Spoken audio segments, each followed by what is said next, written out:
Hello everyone, नमस्ते। कैसे हो आप सब? आई होप आप सब अच्छे होंगे। Welcome to my first vlog. Guys, ये मेरा पहला व्लॉग है और ये थोड़ा स्पेशल होने वाला है क्योंकि आज हम जा रहे हैं लाल बाग के दर्शन करने के लिए। तो इसीलिए मैंने सोचा कि गणपति बापा का आशीर्वाद लेके ही व्लॉगिंग शुरू की जाए। आई होप आपको ये व्लॉग पसंद आएगा। तो यहाँ पर हम तैयार होकर निकल चुके हैं। लगभग 11:15 बजे के आसपास हम घर से निकल चुके थे और अब हम यहाँ से ट्रेन पकड़ेंगे क्योंकि मुंबई में ट्रैफिक जैम की समस्या बहुत ज़्यादा है, इसलिए ट्रेन ही सबसे बेस्ट है। तो यहाँ से हमने ट्रेन ले ली थी और हम सीधा उतरे चिंचपोकली स्टेशन। आप यहाँ पर क्राउड देख सकते हैं कितना ज़्यादा है। ये सभी लोग लाल बाग के दर्शन करने के लिए ही जा रहे हैं। आप देख सकते हैं भीड़ का अंदाज़ा आप यहीं से लगा सकते हैं। मैंने तो आज तक सुना ही था कि वहाँ के दर्शन करना बहुत ही ज़्यादा मुश्किल है और आज देख भी लिया। तो यहाँ पर हम चिंचपोकली स्टेशन उतर चुके हैं। स्टेशन से सीधे सीधे हम बाहर निकले और बाहर निकलते ही हमने देखा कि जितनी भी भीड़ है वो सब उस तरफ ही जा रही है। यहाँ से रोड क्रॉस करके लेफ़्ट की तरफ यहाँ पे लाइन लगना स्टार्ट हो गई थी। यहाँ पर दो तरह से दर्शन कराए जाते हैं, एक होते हैं चरण दर्शन और एक होते हैं मुख दर्शन। वैसे फ्रेंड्स, हम भी यही सोच कर गए थे कि हम भी चरण दर्शन करेंगे, लेकिन भीड़ को देखकर हमने भी ये डिसीज़न चेंज कर दिया और हम भी मुख दर्शन की लाइन में लग गए। तो यहाँ पर हम जैसे ही जा रहे थे तो हमें यहाँ पर गणपति का एक बहुत ही खूबसूरत सा पंडाल मिला। यहाँ पर गली गली घर घर में गणपति जी विराजमान होते हैं इन दिनों में। तो थोड़ी दूर पैदल चलते ही हमें यहाँ पर लाल बाग का जो गेट है वो मिल चुका था। और फ्रेंड्स, ये है लाल बाग का मेन गेट जहाँ से मुख दर्शन के लिए जाते हैं। और आप यहाँ की डेकोरेशन देख सकते हैं। ये जो गाड़ी खड़ी हुई आप देख रहे हैं, ये अनंत अंबानी की गाड़ी है। वो दर्शन के लिए यहाँ पर आए हुए थे। यहाँ की डेकोरेशन देख के ऐसा लग रहा था जैसे हम किसी राजा महाराजाओं के महल में आ गए हों। फ्रेंड्स, जब मैं लाल बाग के दर्शन फ़ोन में या टीवी में करती थी तो मैं यही सोचती थी कि मैं एक न एक दिन ज़रूर यहाँ दर्शन करने के लिए जाऊँगी। और आज मुझे सौभाग्य मिला है कि मुझे भगवान के दर्शन करने को मिलेंगे। तो यहाँ पर इसी तरीके से कई गेट बनाए गए हुए हैं और आपको मुख दर्शन करने हैं या चरण दर्शन करने हैं, उसी हिसाब से आपको एंट्री मिलेगी।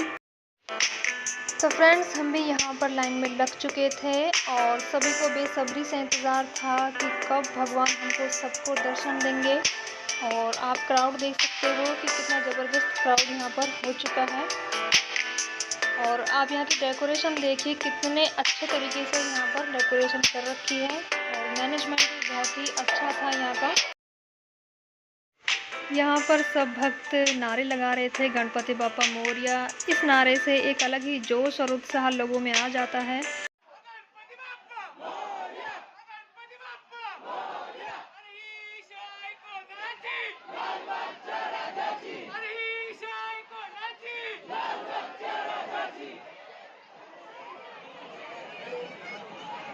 तो फ्रेंड्स, घंटों इंतज़ार करने के बाद हम लाल बाग के मेन पंडाल में पहुंच चुके हैं। बहुत ज़्यादा इंतज़ार किया और यहाँ पर आप डेकोरेशन देखिए कितने ज़बरदस्त तरीके से की गई है।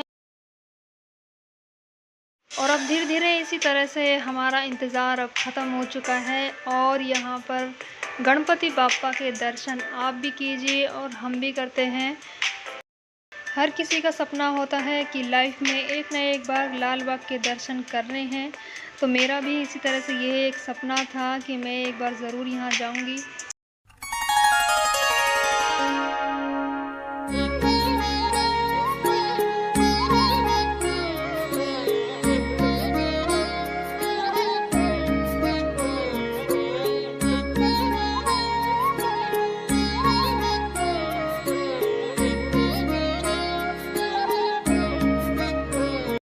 यहाँ पर आते ही एक अलग ही तरीके की पॉजिटिव वाइब्स आती है और गणपति बापा का एक अलग ही ऑरा यहाँ पर देखने को मिलता है। तो आप एक बार यहाँ पर विज़िट ज़रूर करें। गणपति बापा मोरया। और अब यहाँ पर हम दर्शन करके बाहर निकल चुके हैं। बहुत ही अच्छा लग रहा है, बहुत ही अच्छी फीलिंग आ रही है लाल बाग के दर्शन करने के बाद। लाइन में खड़े खड़े बहुत ज़्यादा थक चुके थे, आप देख सकते हैं। तो हम यहाँ से थोड़ी दूर आगे चले तो मेन गेट पर पहुँचे। वहाँ पर बैरिकेड लगे हुए थे, बहुत ज़्यादा भीड़ इकट्ठी हुई थी। और फिर हमें पता चला कि यहाँ पर मुकेश अंबानी के छोटे बेटे अनंत अंबानी आया हुआ है दर्शन करने के लिए, तो हम भी वहाँ पर खड़े हो गए। यहाँ का पूरा अरेंजमेंट अब की बार अंबानी फैमिली की तरफ से है। सोने का मुकुट जो भगवान जी ने पहना हुआ है 20 केजी का है, वो भी अनंत अंबानी ने ही दान में दिया है।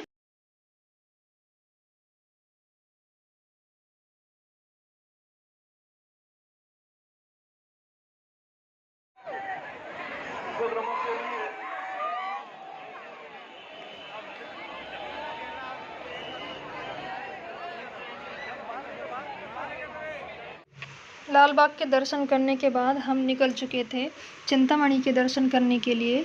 यहाँ पर कई पंडाल लगे हुए हैं और आप चाहें तो सबका दर्शन कर सकते हैं।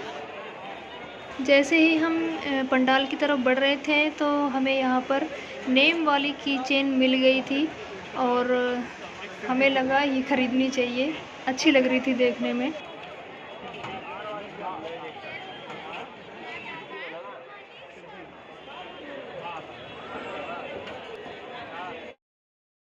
तो हमने यहाँ पर 2 की चेन ले ली थी सिद्धार्थ और सिद्धि के नाम से।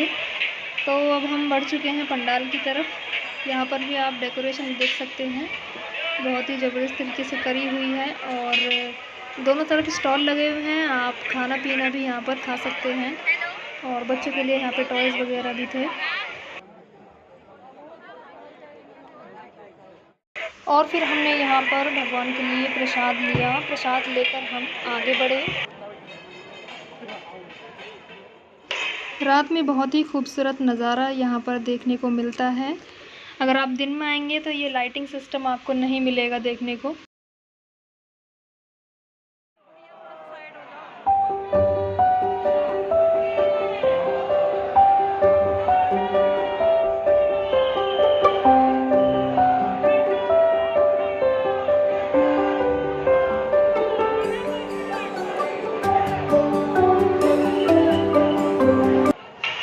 बाद यहाँ पर गिरेगांव राजा का पंडाल लगा हुआ था और हम घूम फिर के फिर दोबारा से यहीं पर ही लाल बाग के राजा का जो मेन गेट है वहाँ पर आ गए थे।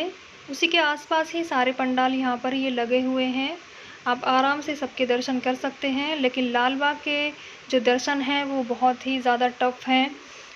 12-12, 13-13 घंटों की लाइन में लगकर लोग दर्शन करने के लिए खड़े रहते हैं। 3 से 4 घंटे में हमारे दर्शन कंप्लीट हो चुके थे और यहाँ पर हमें प्रसाद मिला था, लड्डू का प्रसाद था। यहाँ पर भगवान के चरण दर्शन तो नहीं हो पाए लेकिन मुख दर्शन ही हो गई, ये ही हमारे लिए बहुत सौभाग्य की बात है। तो यहाँ पर हमें ये लड्डू का प्रसाद मिला था और हमने यहाँ पर चांदी का सिक्का भी लिया था। गणपति जी यहाँ पर विराजमान है इसमें।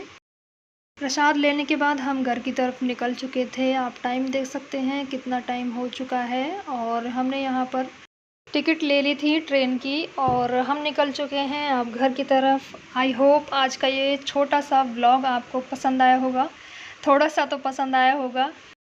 व्लॉग अच्छा लगा तो मेरे इस व्लॉग को लाइक करें, शेयर करें और मेरे चैनल को सब्सक्राइब करना ना भूलें।